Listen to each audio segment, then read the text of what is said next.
It happened here, on this very ziggurat in southern Iraq, today buried beneath 2,000 years of dirt and sand.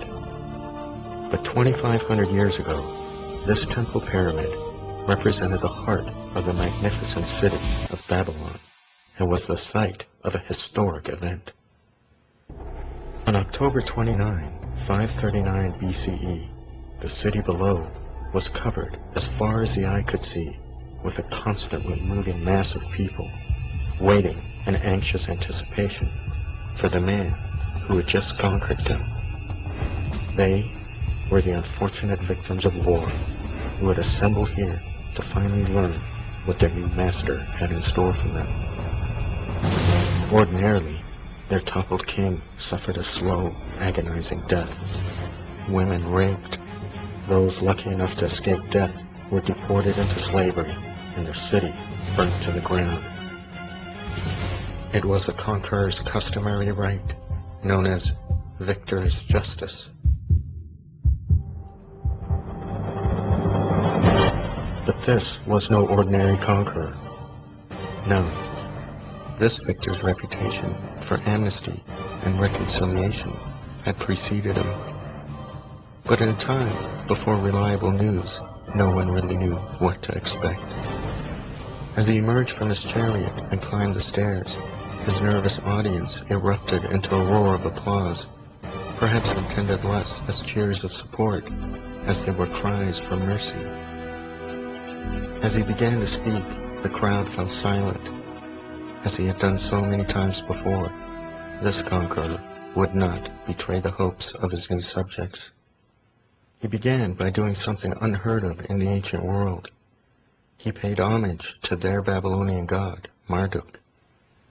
Then, in a single fleeting breath, he ordered the release of hundreds of thousands of Babylonian slaves, including some 100,000 Jews from 60 years of Babylonian servitude. He declared everyone's right to worship whatever god they chose and to live wherever they chose. This was the revolutionary decree of Cyrus the Great, founder of the Persian Empire.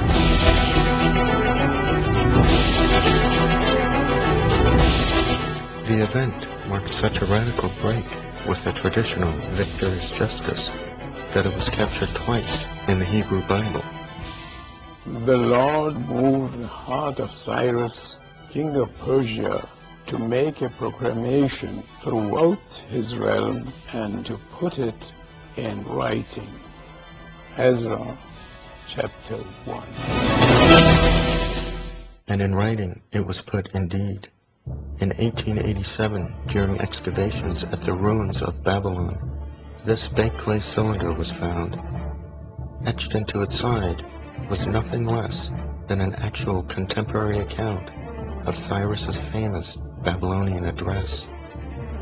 Today, a life-size replica of this cylinder sits in the halls of the United Nations building in New York City. Here, according to the Undersecretary General of the United Nations, Shashi Tharoor, it's recognized as history's first known charter of human rights and serves as a constant reminder to all nations of man's basic right to freedom. We're very proud to have this Edict of Cyrus here at the United Nations. Here we have the world's oldest human rights declaration, which was proclaimed by Cyrus the Great in 539 BC. And for us, it was rather important to have this because it stands in a very prominent place on the second floor of the United Nations building, right between the Security Council and the Economic and Social Council. So that, in fact, diplomats walking to these two chambers who are dealing with issues of life and death and war and peace and human rights can see it, sometimes pause and seek inspiration from it.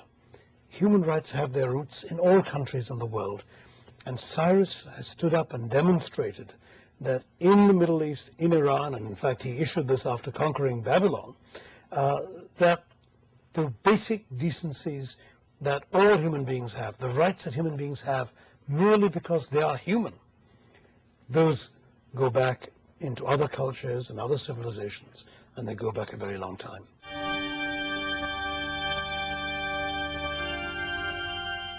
So why should this Eastern conqueror be of interest to the West?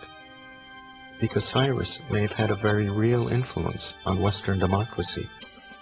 In fact, America's Constitution could be considered a very Persian document. 2 books were required reading for early nation builders. Machiavelli's The Prince, which advocates a government based on fear and deceit. And in stark opposition stood Xenophon's Cyropaedia, or The Education of Cyrus, which argues that government should be benevolent and just, as exemplified by Cyrus's rule.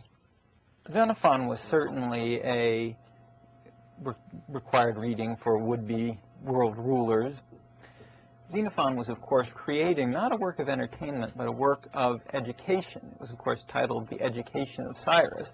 It was meant as a treatise for the training of princes. It was essentially a manual for statesmanship, for rulership, somewhat like Machiavelli's The Prince in its content. But Machiavelli did famously say that it is better to be feared than loved, whereas the Cyrus of Xenophon's Cyropaedia would say that it is better to be loved than feared. Today, some half a dozen copies of this classic instruction manual can be found here at the Library of Congress in Washington, D.C. This was but one of Thomas Jefferson's personal copies of Xenophon's Cyropaedia. Judging by the U.S. Bill of Rights, there can be little doubt whose path the framers of America's Constitution chose to follow. But Cyrus wasn't just admired as a great ruler. He was the first of history's great conquerors. His battles are still taught at U.S. military academies to this day. Alexander, Caesar, considered him a brilliant military mind. In fact, Alexander is known to have visited Cyrus's tomb on at least 2 occasions, offering sacrifices to the hero whose empire he had just conquered. With so many films about Julius Caesar and Alexander, why has a factual film about the founder of the mighty Persian Empire never been made? Some have called it a Western bias, that the European story begins with Greece.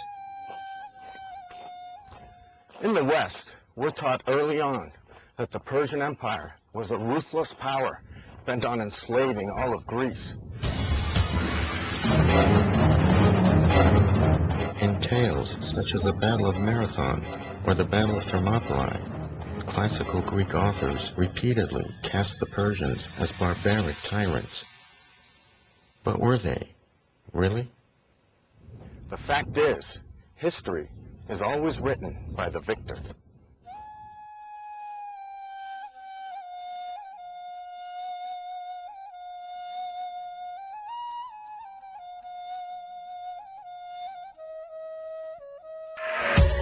But now, my cameraman and I have retraced Cyrus's footsteps through 5 different countries and interviewed dozens of world-renowned scholars to bring this towering figure back to life in a documentary film aptly named In Search of Cyrus the Great. Using the latest scientific data and the most reliable classical sources, history's most celebrated ruler can finally be resurrected from the ash heap of history to reclaim his rightful place among the pantheon of great leaders.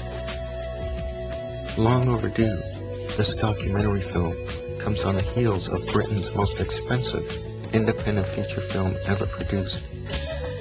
Oscar-nominated director Alex Joby is creating an $80 million epic about this Eastern knight who changed the West forever.